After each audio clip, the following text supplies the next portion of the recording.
Hola a todos, bienvenidos a un nuevo vídeo de filosofía en el que vamos a echar un vistazo a la obra Suma Teológica del autor Santo Tomás de Aquino. Antes de empezar, no olvidéis suscribiros, que me ayudará mucho a seguir haciendo vídeos, y ahora sin más preámbulo, comencemos. En primer lugar, hablaremos de la estructura, el alcance o enfoque y el propósito del autor. La Suma Teológica se divide en tres partes y cada una de estas tres partes contiene numerosas subdivisiones. La parte 1 trata principalmente de Dios y comprende discusiones de 119 preguntas sobre la existencia y naturaleza de Dios, la creación, los ángeles, la obra de los 6 días de la creación, la esencia y naturaleza del hombre y el gobierno divino. La segunda parte trata sobre el hombre e incluye discusiones de 303 preguntas sobre el propósito del hombre, hábitos, tipos de leyes, vicios y virtudes, prudencia y justicia, fortaleza y templanza, gracias y la vida religiosa versus la secular. La parte tercera trata sobre Cristo y comprende discusiones de 90 preguntas sobre la encarnación, los sacramentos y la resurrección. Algunas ediciones de la Suma Teológica incluyen un suplemento que comprende discusiones de 99 preguntas adicionales sobre una amplia variedad de temas vagamente relacionadas como excomunión, indulgencias, confesión, matrimonio, purgatorio y las relaciones de los santos con los condenados. Los eruditos creen que Reinaldo da Piperno, un amigo de Aquino, probablemente recopiló el material de este suplemento de un trabajo que Aquino había completado antes de comenzar a trabajar en la Suma Teológica. La Suma Teológica, como su título indica, es un resumen teológico.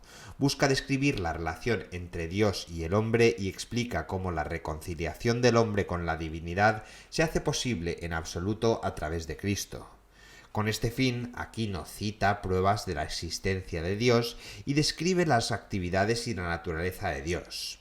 Aproximadamente la mitad de la Suma Teológica examina la naturaleza y el propósito del hombre, por otra parte.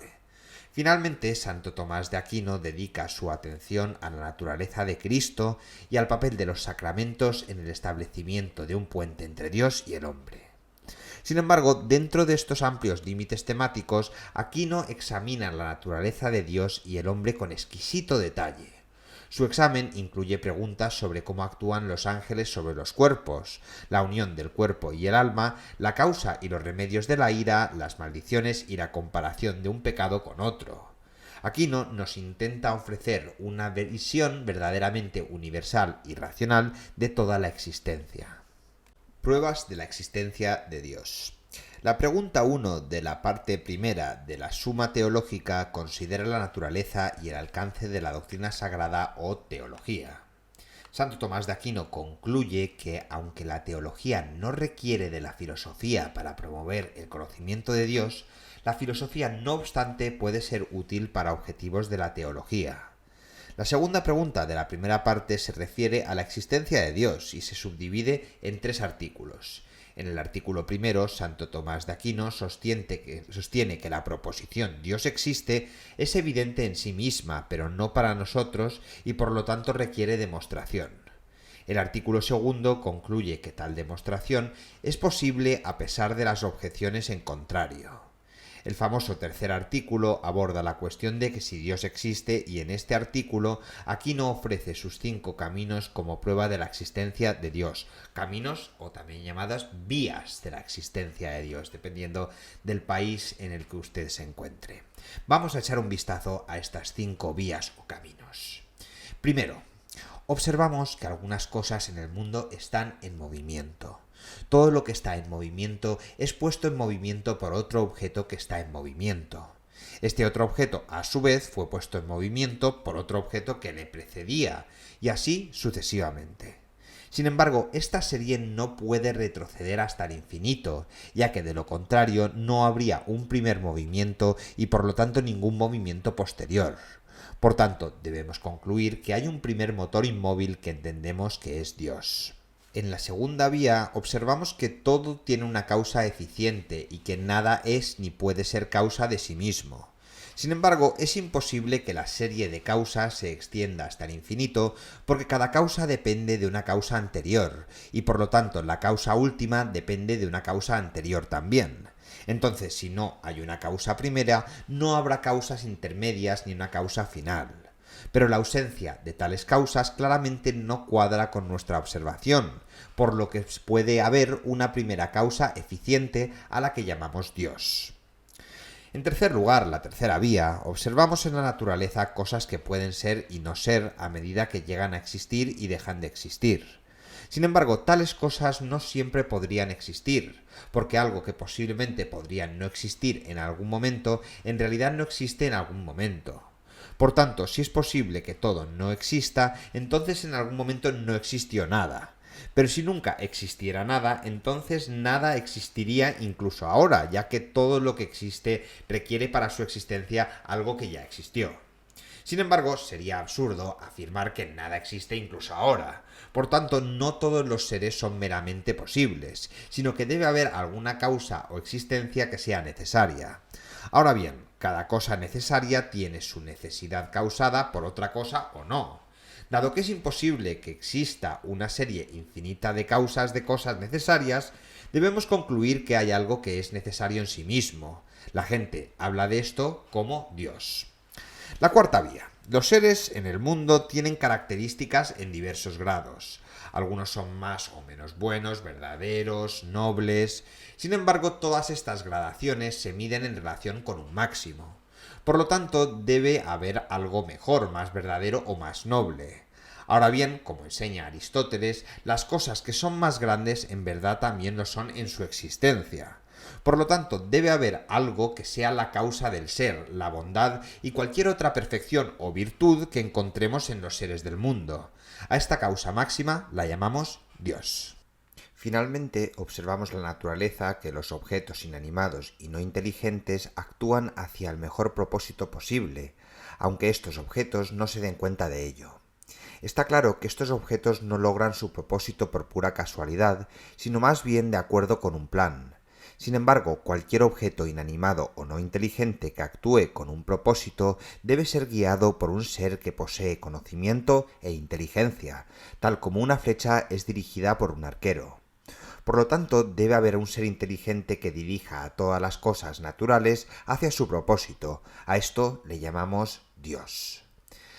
Habiendo presentado estas pruebas de la existencia de Dios, Aquino pasa a discutir sobre Dios en términos de su sencillez, perfección, bondad, infinitud, conocimiento y otros atributos. Esta discusión conduce a una consideración prolongada de cuestiones relacionadas con la creación, la naturaleza de los ángeles, los demonios y el trabajo realizado en los 6 días individuales de la creación que culminaron con la creación del hombre. Ahora que hemos resumido lo que consiste en las 5 vías de Santo Tomás, vamos a hacer un pequeño análisis. La existencia de Dios es el fundamento necesario de cualquier teología. Antes de discutir cualquier otro tema, Aquino necesita establecer el hecho crucial de que Dios existe, ya que, sin certeza de la existencia de Dios, las conclusiones del resto de la suma teleológica estarían en duda o incluso en vano. Para ello presenta 5 argumentos destinados a probar la existencia de Dios. Los argumentos 1, 2 y 5 se basan en la observación del mundo natural, mientras que los argumentos 3 y 4 se basan en la especulación racional. En los argumentos 1, 2, 4 y 5, Tomás de Aquino concluye que sólo la existencia de Dios puede proporcionar una explicación suficiente para las preguntas planteadas. En el argumento 3 concluye que Dios necesariamente debe existir por su propio bien. Así, los argumentos 1, 2, 4 y 5 concluyen que Dios existe porque el mundo lo requiere como explicación, y el argumento 3 concluye que Dios no podría existir la posibilidad de que no exista. El argumento primero considera e intenta dar cuenta de la presencia del cambio en el mundo. Aquino extrae su argumento de la física aristotélica, que se conocía como filosofía natural en la época de Aquino y que estudiaba el movimiento y el cambio en el mundo físico. Así como todo lo que existe en el mundo es generado por algo anterior a él, el movimiento también debe pasar de un objeto a otro. Sin embargo, aplicando rígidamente este principio, nos encontramos frente a una serie infinitamente regresiva y por lo tanto con la necesidad de un primer motor inmóvil para poner en movimiento toda la serie. Santo Tomás de Aquino está diciendo que una serie infinitamente regresiva es imposible, y de la imposibilidad de tal serie concluye que el primer motor inmóvil solo puede ser Dios. El argumento segundo marca una transición de la argumentación basada en la física a la argumentación basada en la metafísica y considera la existencia del mundo como un todo. En este argumento, Aquino se basa en el principio de causalidad eficiente, una suposición cardinal de la física que establece que todo efecto debe tener una causa. Santo Tomás de Aquino razona por analogía que así como ningún objeto en el mundo nace de la nada o por sí mismo, sino que todo objeto es causado, así también el mundo en su conjunto debe nacer a través de una causa, es decir, a través de Dios. En el argumento tercero lleva la premisa del argumento segundo al ámbito de la metafísica y la especulación racional sobre el ser mismo. Santo Tomás de Aquino define primero a los seres posibles como aquellos que pueden existir o no existir, lo que implica que los seres necesarios son aquellos que necesariamente deben existir y por lo tanto existen. Todos los objetos del mundo son seres posibles y por tanto pueden existir o no existir. Santo Tomás de Aquino razona que dado que estos objetos pueden en principio existir o no existir en cualquier momento, de hecho no existieron en algún momento. Sin embargo, continúa Tomás de Aquino, si no existieron en algún momento, entonces no podemos explicar la existencia obvia del mundo ahora, ya que todo lo que existe requiere una causa para su existencia. Aquino concluye que debe haber un ser absolutamente necesario, es decir, Dios. El argumento cuarto es único entre los 5 argumentos porque considera no lo físico o metafísico, sino lo cualitativo. Con un salto de abstracción, Tomás de Aquino, adoptando a Aristóteles, concluye que debe haber algo en relación con lo cual se midan todas las cualidades individuales, tales como bueno, verdadero, bello y noble, y de lo que esas cualidades derivan su existencia. Por ejemplo, la existencia de algo bueno implica la existencia de algo mejor que no solo sirve como el último punto de referencia con el que se mide lo bueno, sino que incluso hace que exista lo bueno. La idea de que las cualidades últimas son responsables de la existencia de instancias menores de cualidades recuerda fuertemente la idea de Platón de que las formas, es decir, las esencias, son los originales reales y verdaderos de los cuales los seres menores, es decir, las existencias, son copias pálidas e inferiores. Sin embargo, Tomás de Aquino, siguiendo a Aristóteles, reviste estas cualidades últimas de ser, en otras palabras, de existencia. El argumento quinto apela a nuestro asombro ante la aparente actividad intencionada de los mundos animados e inanimados por igual.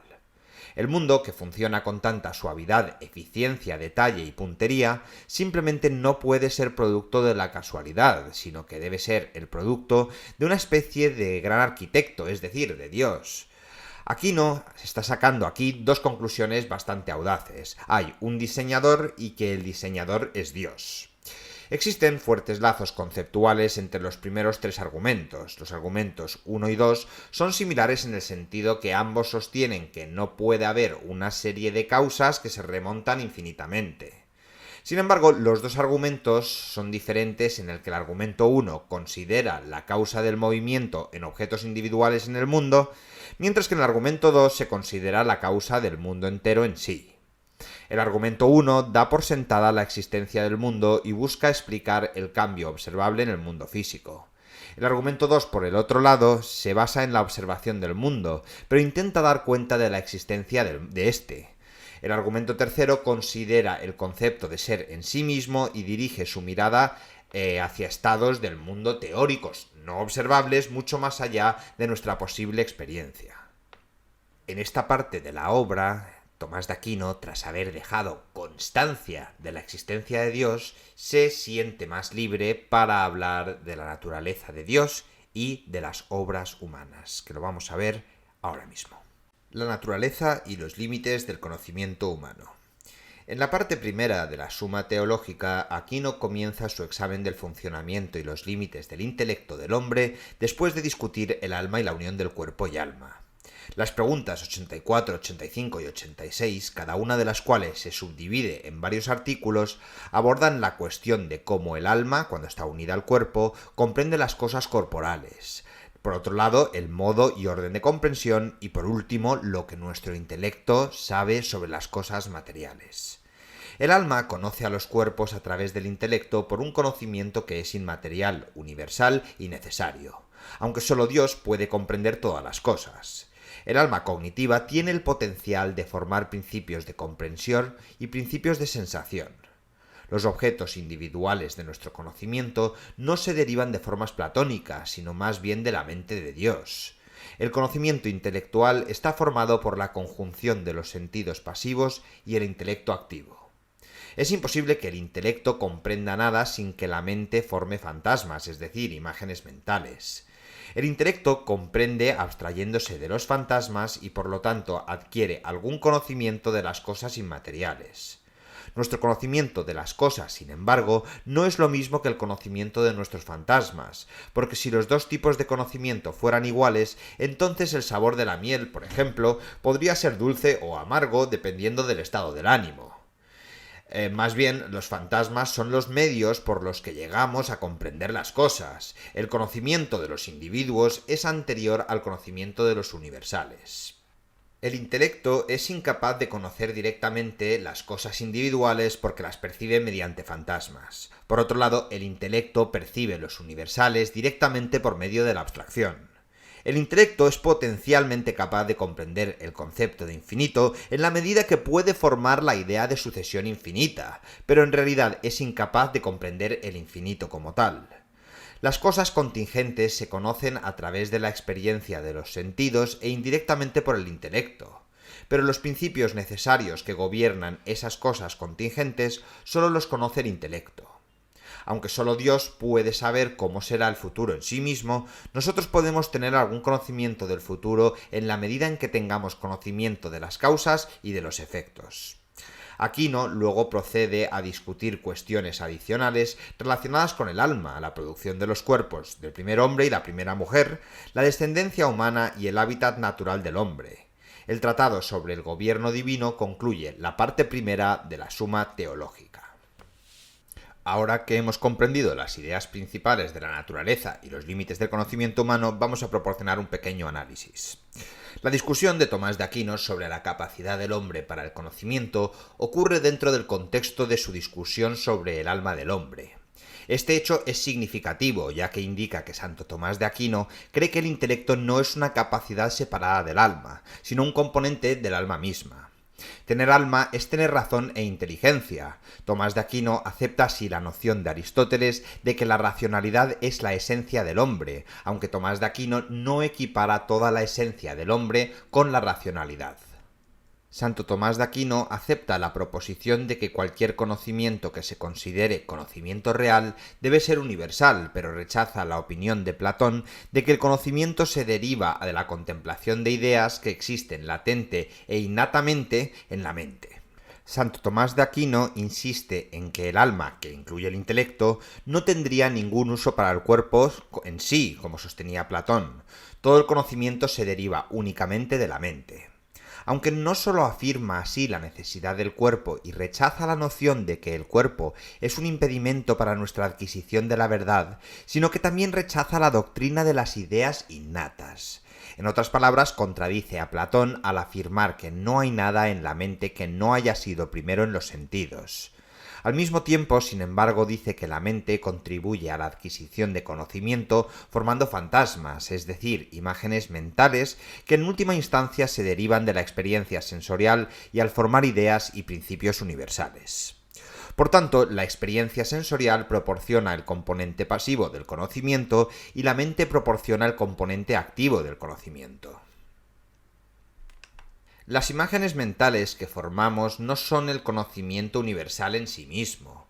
Si tuviéramos que equiparar nuestras imágenes mentales con el conocimiento universal, entonces nos enfrentaríamos al problema de cómo lidiar con las ideas que tienen las personas confusas o incluso irracionales.